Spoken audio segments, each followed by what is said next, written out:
Те са виждали хора, които са във властта, пред тях да се преобръщат в рептилии и след това отново в хора. Как да обяснят това? А човекът отговорил, че това е фактът, че британското кралско семейство са влечукоподобни, способни да променят формата си. Преди читателят да отхвърли категорично това твърдение, споделя Дейвид, през 2002 година The Guardian публикува материал, според който Даяна притежава видеозапис с показанията на кралска прислужница, която е била двукратно изнасилена на територията на двореца. Днес касетата е безследно изчезнала. Тя е единствената жертва, за чиято смърт бе поръчано директно от самото кралско семейство, подчертава Хопкинс. Информацията може да бъде стряскаща и шокираща за някои хора. На 31 август 1997 година се случва нещо непредсказуемо. Любимата на хиляди хора принцеса Даяна загива в автомобилна катастрофа в Париж, заедно с Доди Ал Файед и своят шофьор. Кръвните тестове показват, че шофьорът е пил алкохол преди инцидента. Забележителната принцеса на народа, както бе наричана, се разбива в 13-та колона на тунела Алма и смъртта е предмет на най-различни хипотези.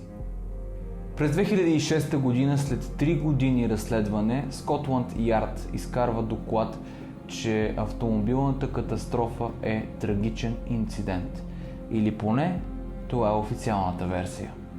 Добре прикрито убийство от кралската фамилия или съвсем обикновен нещастен случай, предстои да разберем заедно в новият епизод на Скритата реалност. Добре дошли!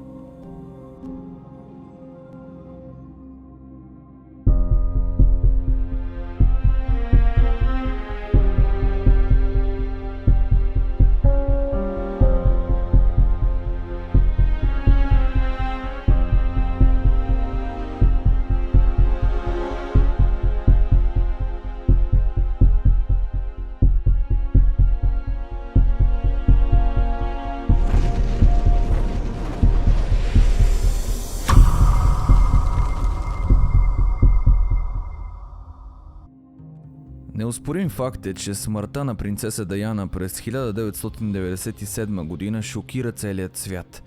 Точно когато се смята, че тя най-накрая е подредила живота си и намерила щастието и ще отгледа децата си на спокойствие, немислимото се случва. В опит да се избегнат нахалните папараци в Париж, колата на принцеса Даяна и тогавашният й приятел Доди Ал Файед се забива в една от колоните в тунел във френската столица и причинява смъртта на двамата влюбени. Тогава бизнесменът е на 42 години, а принцесата на 36. Всички програми са спрени, за да се съобщи новината, че Даяна вече не е сред живите. Тя остави след себе си, както добре знаем, двама синове, принц Уилям и принц Хари, които съответно са на 15 и на 13 години тогава. Подобно на убийството на американският президент Кенеди, много въпроси остават без отговор и вероятно повечето от тях ще си останат дълбока тайна. Но наистина ли смъртта на принцеса Даяна е нещастен случай или добре оркестрирано поръчково убийство? Нека разгледаме фактите, като например това, че малко преди смъртта си тя самата предрича какво ще се случи в писмо до своят иконом, което е изключително странно. Разбира се, съществуват много конспирации относно смъртта на Даяна. Бременност, убийство, плануван брак или просто обикновен нещастен случай. Телефоните на чуждестранните кореспонденти в Париж започват да звънят пронизително в 1 часа през нощта на 31 август 1997 година. Кръвният анализ показва, че Анри Пол е бил под влияние на алкохол, докато е шофирал. Карал е с висока скорост, за да избяга от преследващите ги папараци. Тестовете показват, че има съдържание на алкохол в кръвта си 3 пъти повече от допустимите норми. Твърди се, че преди въпросната нощ, ако попитате без значение, която и да е мъж или жена, коя е най-привлекателната жена и състрадателна, с която искате да отидете на вечеря, всеки би казал принцеса Даяна. Интересното е, че самата Даяна започва с конспирациите преди всички. През октомври 1996, 10 месеца преди смъртта си, принцесата на народа пише писмо до Пол Бюрел, когото неофициално била издигнала от иконом до свой довереник и приятел, че ще бъде убита в автомобилната катастрофа. Бюрел пише в своята книга "Кралски дълг", че Даяна му била казала, че ще напише това писмо, обяснявайки: "Ще му сложа дата и искам да го пазиш, за всеки случай." Преди да продължим, абонирайте се за канала, за да не пропускате предаванията всяка седмица. Предстои нещо голямо. За момента не искам да издавам много информация, защото искам да ви запазя елемента на изненада и съответно надявам се удоволствието след нея. Благодаря ви за цялата подкрепа, старая се да отговарям на всеки един коментар и да разсъждаваме отдолу под предаванията и под постовете заедно като една мислеща общност, която гради прекрасен свят. Но откъде Даяна е знаела точно какво ще й се случи? Тя пъхнала писмото в плик и го надписала с надпис "Пол". Той запазил както писмото, така и плика. Но опасявайки се от съдебно преследване, вестникът не публикува цялото писмо и запазва името в анонимност. Седя тук на бюрото си през октомври, жадувайки някой да ме прегърне и да ме окуражи да бъда силна и да държа главата си високо. Тази определена фаза от живота ми е най-опасната. Въпросното име планира инцидент с колата ми, авария на спирачките и сериозна травма на главата, за да разчисти пътя си за женитба с Чарлз. На 31 август леди Даяна се обажда в шотландската резиденция на британската кралица с молба да чуе своите синове, които тогава са на 15 и на 13 години. Уилям и Хари бързат да играят с братовчедите си и не взимат на сериозно това, което им казва майка им, като очакват, че ще се върне в следващите дни, възможно най-скоро. Всъщност тя се обажда, за да разбере как прекарват ваканцията си и да каже, че ще забави връщането си от Париж в Лондон с няколко дни. Причината е избухнал политически скандал в Англия около нейн призив за забрана на противопехотните мини. Аз и брат ми толкова много бързахме да й кажем чао. Ако знаехме какво щеше да стане, нямаше да съм толкова безразличен, ще признае години по-късно принц Уилям. Даяна звъни още на приятелка и на кралската кореспондентка. Разказва им, че с любовника и тогава не прекарват спокойна почивка във Франция, защото постоянно са преследвани от папараци. Но никой, разбира се, в онзи момент не подозира какво предстои да се случи във въпросната вечер. Оказва се, че малко преди деня на смъртта си тя посещава редица болници и домове в различни часове на денонощието. Въпросът е защо, а отговорът си има име – Джими Савил. Телевизионен водещ и диджей, звезда от малкият екран в Великобритания през 60-те, 70-те и 80-те години на 20 век. Ексцентрик, прословут със своята платинено-руса коса и биещи на очи костюми. Занимава се с благотворителна дейност и е удостоен с благородническа титла от кралица Елизабет II. На 34 години е картотекиран като един от най-големите добродетели в болницата в Лийдс. Дарителските кампании на Джими привличат все по-силно вниманието на нацията.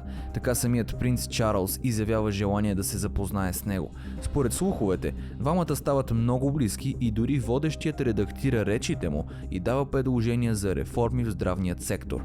Всичко това обаче е само върхът на айсберга. Оказва се, че Савил има и своя тъмна страна, която остава скрита от светлината на прожекторите. Обвиняване многократно в сексуални посегателства срещу момичета в продължение на десетилетия. До администрацията на болницата многократно стигат оплаквания, но никой не ги взима на сериозно. Все пак той е доброто момче с широка усмивка и голяма харизма. С напредъка на времето обаче виковете на жертвите стават все по-силни и най-накрая биват чути. Едва няколко месеца след смъртта му през 2011 тъмните деяния започват да излизат. Само в Лийдс са разкрити 60 случая на сексуално малтретирани пациенти на възраст между 5 и 75 години. Джими Савил се превръща от най-обичаният човек в Великобритания в най-голямото чудовище. Анонимните или Anonymous на английски е неформална хакерска група, която определя себе си като свободна, децентрализирана структура, която действа според идеи вместо директиви. Анонимните стават известни след серия широко отразени от медиите хакерски атаки срещу правителствени, религиозни и корпоративни уебсайтове. Преди известно време те публикуваха изтекла информация и отправиха заплахи към някои от най-известните хора в света. Едно от най-шокиращите разкрития на анонимните е твърдението, че принцеса Даяна е била убита. За виновниците посочват именно членовете на кралското семейство, а организацията публикува пост в Twitter, в който твърди, че Лейди Ди тайно е събирала доказателства, уличаващи близък на принц Чарлз в сексуално насилие над жени и деца. А сега отново да разгледаме фактите. През 2002 година The Guardian публикува материал, според който Даяна притежава видеозапис с показанията на кралска прислужница, която е била двукратно изнасилена на територията на двореца. Днес касетата е безследно изчезнала. Twitter акаунта на анонимните разпространи още някои шокиращи подробности около смъртта на принцесата, които изцяло преобръщат познатата ни история. Твитът твърди, че смъртта на принцеса Даяна е далеч по-голям заговор на кралското семейство, към което тя принадлежи. Групата на активистите силно намеква, че кралското семейство трябва да прикрие тайните си и за да направят това са планирали да елиминират принцесата за постоянно. Около момента на смъртта си Даяна посещаваше болници и домове за грижи, които Джимми Савил преследваше по всяко време на нощта, утешаваше жертвите на къща за гости Елм и записваше показанията на жертвите на изнасилване в двореца. Тези разкрития на хакерската група предизвикват шок сред всички онези, които обичат принцеса Даяна. Много потребители в Twitter по същото време твърдят, че са били сигурни, че кралското семейство има някаква намеса и че този инцидент изобщо не е случайен. Но дали това е вярно или е поредната клопка от мрежата на тайните, водени от световният елит? В документалният филм на Крис Еверард "Илюминати, част 3. Убити от монархията", излезнал през 2007 година, има изключително интересна, провокативна и предизвикателна информация, която представя една нова гледна точка. Всеки, разбира се, сам избира на какво да вярва, но винаги е добре да чуеш, да видиш или да научиш още малко. Ще си позволя да цитирам различни моменти от филма, за да не разваля автентичността му. Има филм, който по телевизията изкарват като действителност. Има обаче и истинската действителност, която е много по-различна. Това е най-сигурната защита. Така маскират разликата между това, което ни казват, и това, което се случва наистина. Приятелката на Даяна, Кристин Фицджералд, я предупреждава, че е разбрала от други хора, странични, които не са част от тези общества, че тя е мишена и съвсем скоро е предвидено да бъде убита. Бари Манаки е бил личният телохранител на Даяна. Според щатски документален филм, Бари и Даяна са били любовници, а скоро след излъчването на филма Бари умира в катастрофа. Това, което пречи да блесне истината на първо място, е времето и самият заговор. Защото за да го осъзнаеш, трябва да проучиш много неща и после да ги навържеш, за да разбереш за какво става дума. В повърхностният свят на медиите до хората достига много малко информация и затова те не знаят какво се случва. Богинята от древното минало Даяна е била богиня, която е другото име на вавилонската богиня кралица Семирамида или богинята на илюминатите. Едни от поклонниците на Даяна, изпълнявали ритуали в нейна чест, са били династията на Меровингите. Меровингите са ключовата кръвна връзка в мрежата на илюминатите или просветлените. Те са били кралската линия, които са контролирали Валийска Франция. Дошли от Турция през Кавказските планини и са пристигнали в Франция. Впоследствие станали известни като династията на Меровингите, както всички добре ги познават, точно те се кланяли на богинята Даяна. Според една американска изследователка в Париж, веднага след смъртта на Даяна, меровингите изкопали подземни жертвени камери в Париж, малко извън старият град, в центъра на окръга Париж. Там са правени ритуали и почитали богинята Даяна. Според изследователката, в момента тунелът се нарича Понт де Алма, чието местоположение си остава подземно. Древната богиня Даяна е била лунна богиня, а в буквален превод Понт де Алма означава мост на лунната богиня. Интересно съвпадение. Любопитно е, че ако погледнем историите и митовете за богинята Даяна, ще срещнем много, че там става въпрос за острови езера и отчасти гори. Принцеса Даяна е искала да бъде погребана в малката църква, в която е бил погребан баща й, но след смъртта й, граф Спенсър казал, че е решил Даяна да бъде погребана в имението Спенсър, но къде по-точно? На остров, в езеро, в гора. Странна е и историята, че граф Спенсър казал, че е бил сънувал сън, според който трябвало да сложи 4 черни лебеда в езерото. Малко по-късно разказал на иконома си за този сън. Знаеш ли къде можем да намерим 4 черни лебеда, казал той, а икономът му отвърнал, ами сър, някой току-що остави 4 черни лебеда. Черните лебеди по принцип са окултен символ, като това е една от причините, поради която излиза хипотезата за това, че Даяна е била убита и е била жертва на окултен ритуал. Английският автор Дейвид Айк има склонността да се рови в плановете и миналото на глобалният елит, както се вижда от неговите книги и Истината ще ви направи свободни, Аз съм себе си, аз съм свободен и Световната конспирация. Той представя и историята на Илюминати, свръхтайната група, които са били повелители на човешката раса от ерата на Вавилон до наши дни, посредством своят контрол над богатствата, чрез потискане на науката, както и чрез създаване на фалшиви религии. Той има и още една книга обаче, която носи заглавието Най-голямата тайна и сега ще разгледаме рецензията на Дейвид Деспоро. Информацията може да бъде стряскаща и шокираща за някои хора, но тя е такава каквато е. И в случая дали е вярна или не няма никакво значение, защото вие знаете много добре една от главните задачи и идеи на нашето предаване. Да се потапяме в колкото се може повече различни и скрити реалности. При среща с един висш член на британските тайни служби, Дейвид Айк го попитал коя е най-голямата тайна, пазена от британските тайни служби, а човекът отговорил, че това е фактът, че британското кралско семейство са влечукоподобни, способни да променят формата си.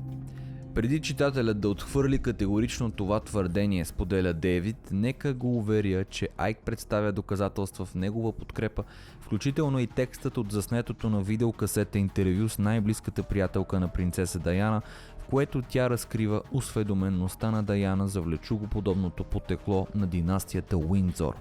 Авторът предлага задълбочено обяснение на ритуалното убийство на Даяна и на който му е интересно, може да се порови и да достигне до изключително количество информация. Твърди се, че шофьорът на колата е бил под влияние на така нареченият и познат проект Монарх, който представлява контрол над ума и над съзнанието и човек прави неща без да ги иска, без да ги мисли, а просто ги изпълнява и той не знае защо. Като се твърди, че той е бил програмиран точно да забие автомобила в 13-та колона на моста, не случайно точно там, в тази локация. Защото тунелът бил древно място за жертвоприношения на просветлените.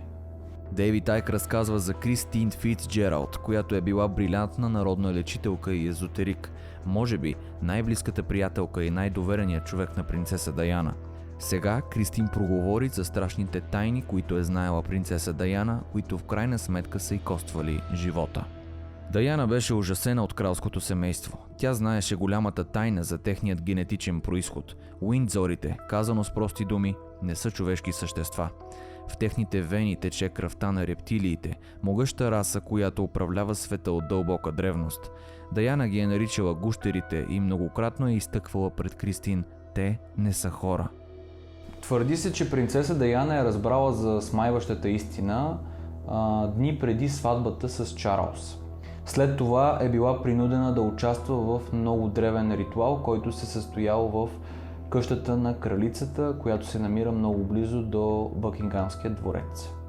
Ритуалът носи името пробуждане на булката. Всички жени от 13-те избрани човешки кръвни рода, които ще заемат високопоставени позиции като съпруги, са задължени да преминат през жестокият древен обичай. Там, меко казано, са обяснили на Даяна, че единствената й функция е да ражда наследници. Реалната половинка на Чарлз е била и винаги щяла да бъде Камила.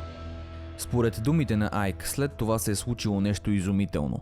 Принц Филип и кралицата са показали истинските си лица, променили са се в рептилии, за да покажат на младата булка кои са всъщност и че с тях шега не бива. Филип е казал в прав текст: това сме ние, ако изречеш дори и дума на някой, си мъртва. Кралицата е споделила: всички уши на света ще те слушат и всички очи на света ще те гледат за вечни времена.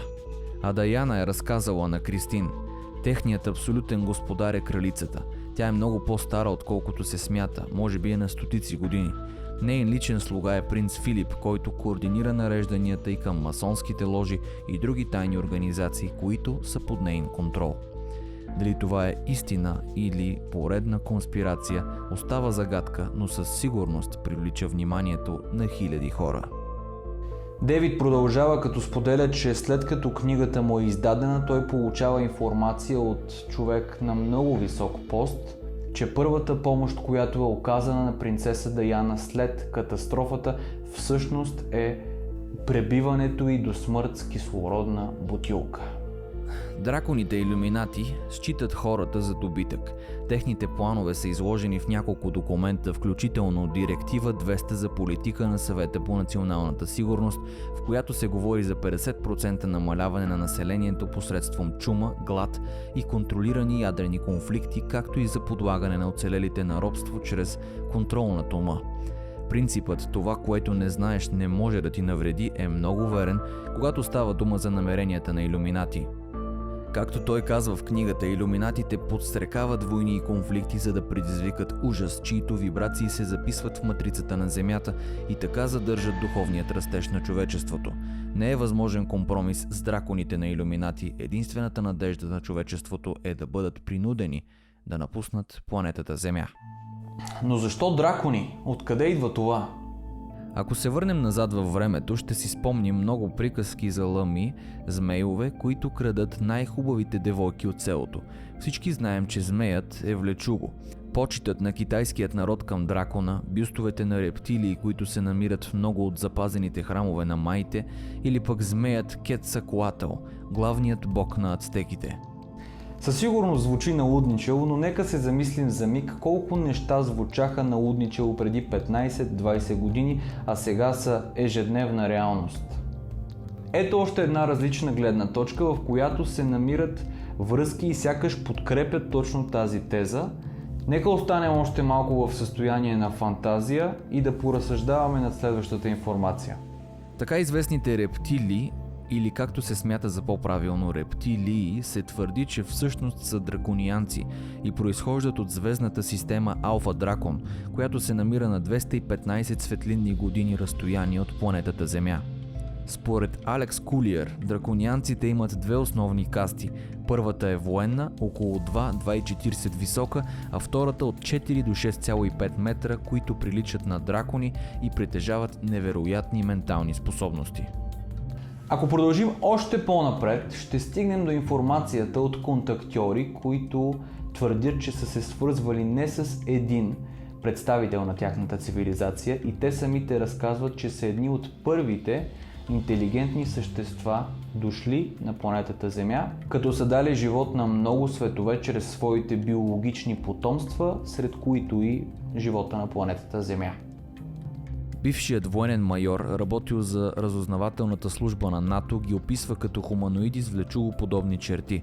Според бившият служител на базата Дълси Томас Кастело, в базата има извънземни раси, които работят заедно с различни американски организации.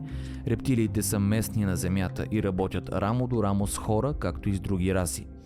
Журналистът Линда Моултън Холф интервюра контактьора Джимми Спаркс, който твърди, че се е срещал с няколко рептилианци с земен происход. Според него, те имат своя собствена и уникална култура и са свързани с човечеството от хилядолетия. Подпомагали са го, но са го ползвали и като ресурс. Твърденията му са доста сходни с тези на друг контактьор, който твърди, че се е срещал с рептил от женски пол на име Ласерта и е интервюирал няколко пъти. Интервютата са достъпни в мрежата под името Досиетата Ласерта. Известният уфолог Карпентър споделя, че всички очевидци ги описват по един и същи начин. Той също споделя, че на въпросните тайни срещи не е имало космически кораби, което го кара да си мисли, че родното им място е Земята. Според възгледите на тези изследователи, рептилиите са се появили на Земята преди около 60 милиона години в резултат на еволюцията на един от видовете гущери.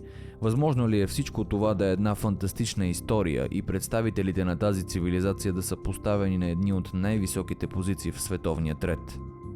Моите изследвания показват, че ако се върнете достатъчно назад във времето, вие ще откриете, че има много такива раси, които се преплитат с човечеството. Има една специфична група, която е все още активна във физическият свят. Това е расата на рептилиите, онези, които наричаме Анунаки от шумерски. И аз не съм сам в това виждане. Доктор Хорн написа книгата "Извънземният произход на човечеството" и прави същите изследвания, които аз направих, въз основа на огромен брой древни и съвременни доказателства, които сочат, че тази връзка с влечугите се простира през хилядолетията до наши дни. Дейвид продължава като споделя, че от планините Кайлас и тези, които ние наричаме Древен Шумер и Вавилон, е произлязла точно тази семейна линия.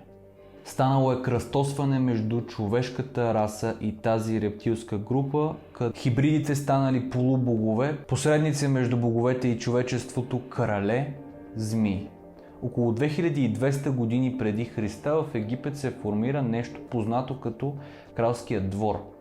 От този кралски двор до ден днешен се смята, че има едно единствено оцеляло кралско семейство, а останалите са били унищожени по време на преврати и революции или са отстранени по други причини. През май 1998 се запознах с 12 различни хора от различни кръгове, от бизнесмени, работещи в швейцарски банки, до телевизионни служители, които ми казват едно и също нещо. Те са виждали хора, които са във властта, пред тях да се преобръщат в рептилии и след това отново в хора. Как да обясня това? Съществуват някои честотни полета, в които им е по-трудно да запазят човешката си форма. Мисля, че съзнанието на хората за кратко се превключва към тази енергия от време на време. И тогава хората виждат влечугите. В книгата на Кей О'Брайан "Трансформацията на Америка" се описва случката как Джордж Буш говори за това, че те са извънземна цивилизация, която превзема планетата ни и никой не забелязва това. Той също заявява, че те идват от далечният космос. О'Брайан пише, че е виждал много американски политици да се превръщат в влечуги. Според него това, което наричаме нов световен ред, е план точно на тези рептилии. Те искат да създадат хаос в света и затова в плана си са включили мащабни войни. Контролирано правителство, контролирана световна валута, контролирани религии, контролирани медии и контролирано общество. Ако мога да отворя една скоба и да сравня това, което споделя Дейвид Айк с това, което на времето е написал Джордж Оруел, при Дейвид нещата са малко по-розови, малко по-позитивни, защото в крайна сметка хипотезите, които той развива и конспирациите, които представя на аудиторията, имат изход и са с позитивна нагласа, защото той дълбоко вярва, че безусловната любов е ключът към победата. Според него, живота в хармония, спокойствие, любов и осъзнаването, че всички сме едно, би довело до едно по-голямо духовно израстване за всички на планетата Земя и би разширило вибрацията на познанията ни, като това би отворило нови врати в еволюцията на цялата човешка цивилизация. Честно казано, към информацията за рептилиите е нормално всеки един разумен човек да се отнася с голяма доза скептицизъм, но за това, че светът се управлява от група свързани лица, има предостатъчно доказателства. Интервюто на Дейвид Айк със сигурност прави едно нещо – хвърля светлина върху много скрити неща. Но най-важното, което успява Дейвид да направи, е да накара света да се замисли. Между другото, той скоро беше блокиран от всички възможни социални мрежи. Интересно защо? Поддръжниците на неговата гледна точка сериозно се замислят ежедневно за новият световен ред, а Дейвид Айк смята, че членовете на британското кралско семейство имат далеч по-големи планове и власт от политическата власт, с която са познати. Светът е мрежа от тайни общества, които се свързват, за да създадат едно централизирано глобално правителство или орган, който контролира и цензурира информацията, казва Дейвид пред Yahoo Lifestyle в интервю преди планирано турне с лекции в Австралия. Кралското семейство не е на върха на иерархията, но е горе. Той също ги нарича полухора, полубогове. Прави едно сравнение с древността, за когато се е смятало, че древните богове по този начин са се размножавали чрез хората, за да създадат точно тези смесени кръвни линии. Когато погледнете тези кралски кръвни линии, защо са специални? Защо се наричат сини кръвни линии? Защо претендират за правото да управляват? В Библията ги наричат нефилими, но същото се случва във всички култури по света. В Китай кралските особи са потомци на змийските богове. Във филма Матрицата те имат връзка в главата, която захранва мозъка с информация, и ако погледнете екраните на компютрите им, светът е просто куп информационни кодове. Това е основното, което се случва, но идва през 5-те сетива, казва Дейвид. Ние поглъщаме и изграждаме собственото си възприятие въз основа на това, което консумираме, независимо дали е чрез масови медии, чрез опит или чрез социално взаимодействие. Но алгоритмите могат да цензурират какво можем и какво не можем. Все повече масови учени, включително някои от НАСА, излязоха публично, за да кажат, че живеем в симулация. Или живеем в фалшива реалност, която е създадена от извънземна сила. За финал ще ви представя още една гледна точка, която е отказ от откровенията на пенсионираният агент на британските служби Дейвид Хопкинс, който признава и твърди, че е един от виновниците за смъртта на принцеса Даяна. Джон Хопкинс е работил като оперативен агент в Ми-5 38 години, като в този период тайната служба на Великобритания често му е нареждала да извършва дискретно убийства на определени лица, за които се е смятало, че представляват опасност за националната сигурност на Обединеното кралство. Като машинен инженер и експерт по оръжие, Хопкинс твърди, че има голям опит в убийствата с конвенционалните методи, включително и използването на химикали и отрови.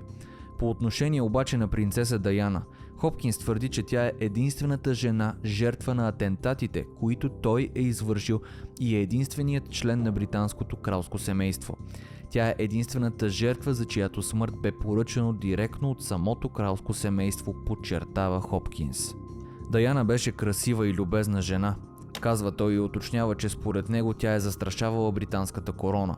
Кралското семейство разполагаше с доказателства, че тя възнамерява да се разведе с принц Чарлз.